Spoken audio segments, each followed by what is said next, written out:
This year for me has been all about getting as fast as I can for mountain bike XC racing, and it has been a serious learning curve. Every race I'm doing, every training session I'm doing, I'm learning something different that is helping me improve week on week to try and get as fast as I can for XC racing.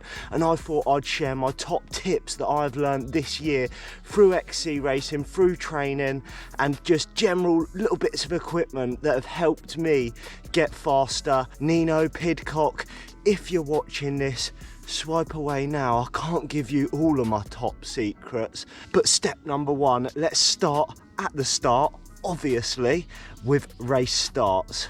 Practice them, commit to them, and give it the berries. Now, don't get me wrong, you don't win a race at the start of the race, but you can certainly lose it. You have got to go all in, be prepared, be warmed up, because when that whistle goes, when that green light comes on, everyone is gonna go full rip. And trying your best to move up through the pack, get as far up as you can, or hold your position at the front to get into that single track first is so important, because if it bottlenecks, you can lose so much time and making mistakes behind people. So make sure you're giving it the berries off the start. Tip number two, and something I have got horribly wrong, fueling. Now this can end your race. Cramp city. Getting cramps in my hamstring. Okay. Now I'm not just talking about race fueling, I'm talking about the day before, the days leading into it. You need to be topping up your glycogen stores.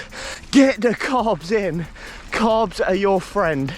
Make sure your glycogen stores are full, because when you're pinging it, going full gas, putting these big hard efforts in during a race, you're just burning through the glycogen stores, and in the end you'll be empty and you'll be pedaling squares. And it's in the race as well, staying on top of it. Hydration, gels, chews, whatever you need, and it's something that I'm still trying to master. The pros will have this nailed down, but you've got to get on it early doors. Get your gels in, pop the gels, and you will be a gel and not a shell come the end of the race. Top chopper YouTube channel content coming your way in a second.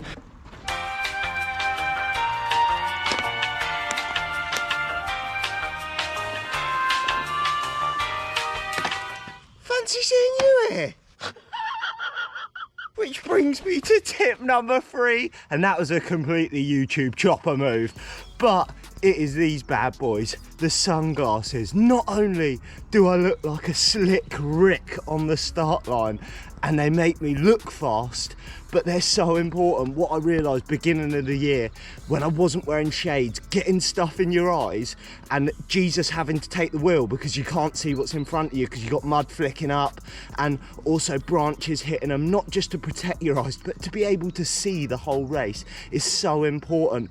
I've got these Salis shades, and the reason why I've got these, they're like the 0026 ones.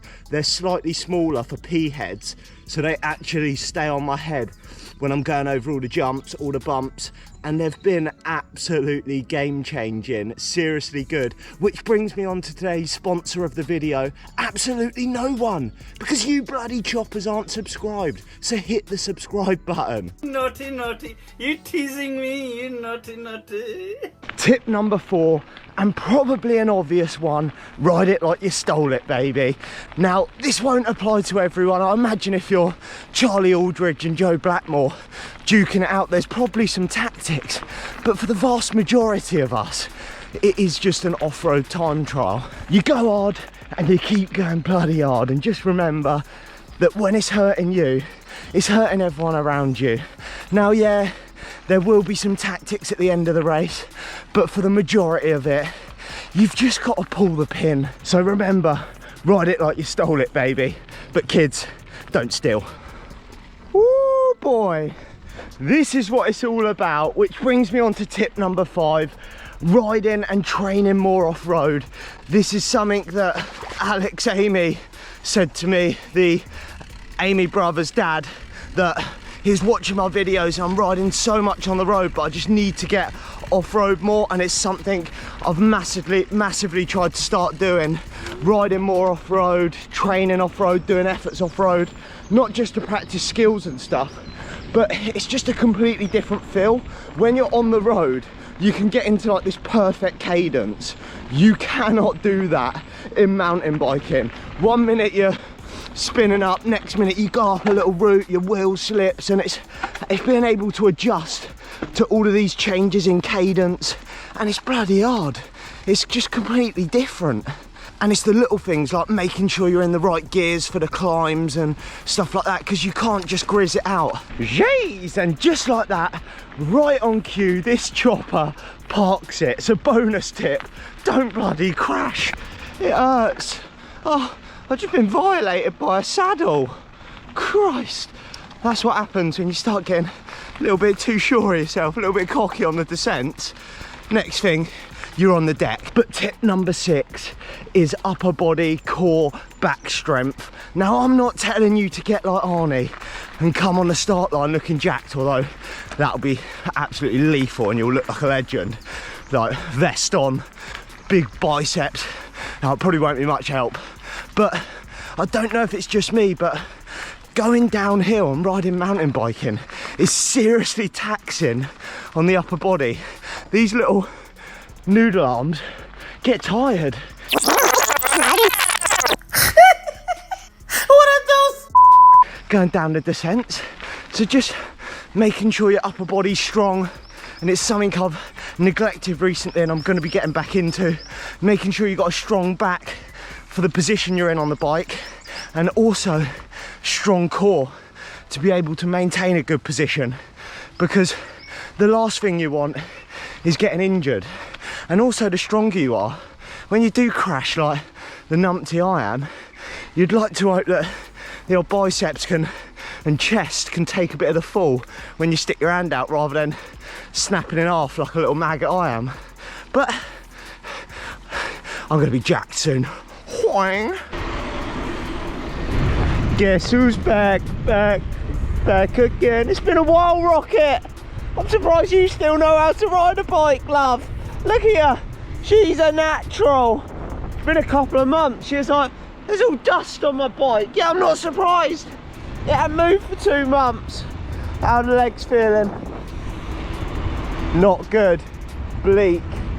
She is in the hurt box. But Rocket, got any top mountain bike XC tips as a thoroughbred athlete that you are? Race it, not. Whatever. Give us some tips. Mudguard. Oh, yeah, mudguard.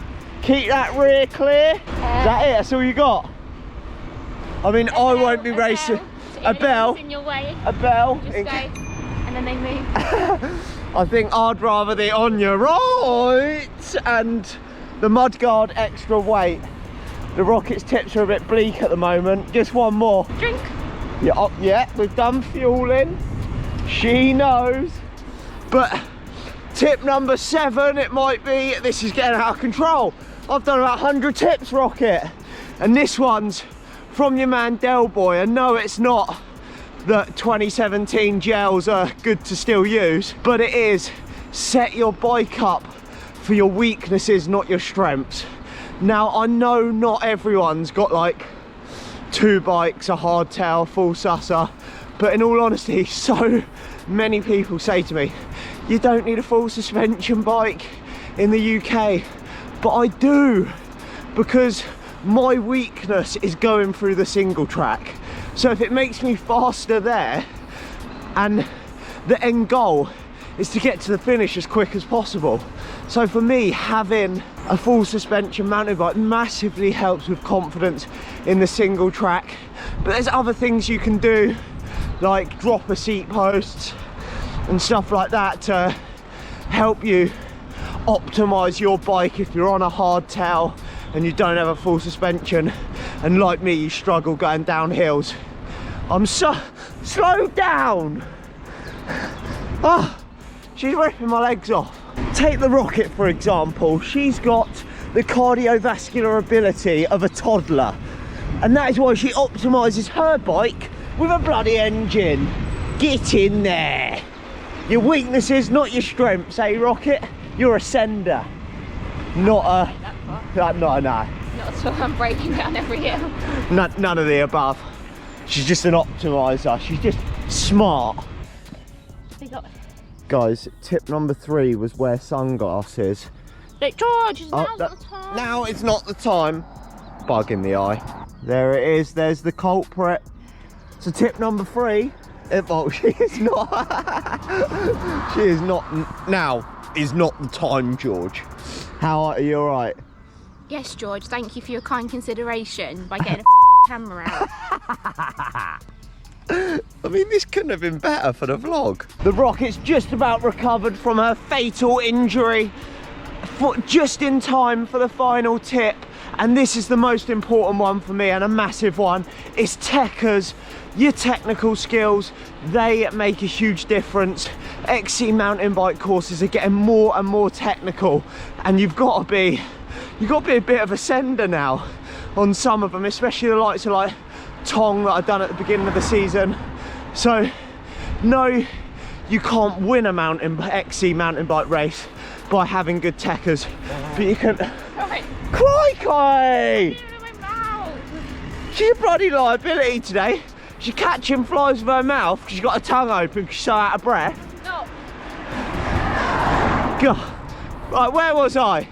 Yeah, you can't win an XC race just through being a sender downhill, but you can certainly lose it and lose a lot of time and energy. It's not about just ripping the head off it either, which I've noticed. Like, yeah, you can go fast because you're brave. It's about letting it flow. Yeah, nice and smooth. Float the bike, float it. Being able to save as much energy as you can when you're on the descent. And that there is some of my top mountain bike XC race tips. I could give you hundreds more, trust me, like getting a chain catcher, but I haven't even done that myself yet, and loads more. But I'd love to hear from you guys as well. If you've got any tips, tricks, anything that's helped you with mountain bike XC racing, and hopefully this video can help someone that's thinking about doing their first race or starting their first race, like getting some practice, some race start practice in and stuff like that. So comment down below if you've got any tips, tricks, and I hope you've enjoyed this little video, and hopefully for once one of my videos might be able to educate and entertain a little bit. But comment down below, let me know what your thoughts are, and I'll catch you in the next video.